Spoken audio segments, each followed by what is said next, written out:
ছেলেদের বন্ধুত্বগুলোতে আমি বরাবরই মুগ্ধ হই। ওদের বন্ধুত্বে না কোনো ভনিতা থাকে না, স্বার্থ থাকে না।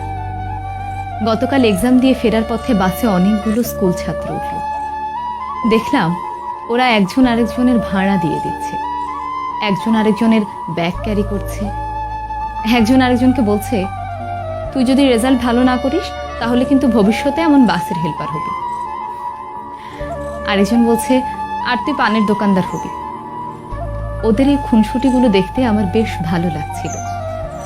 আমি জানি না সামনের কিছু বছর পর ওরা কে কোথায় থাকবে, কার জীবনের মোড় কোন দিকে ঘুরে যাবে। তখন হয়তো এদের মধ্যে কারো কারো বন্ধুত্ব ভেঙে যাবে, আবার কারো বন্ধুত্ব অটুট থাকবে আজীবন। তবে ওদের এখনকার যে বন্ডিংটা, এটা দেখে আমার খুব ভালো লাগলো। ওরাও হয়তো একটা সময় পর এই সময়টাকে অনেক মিস করবে।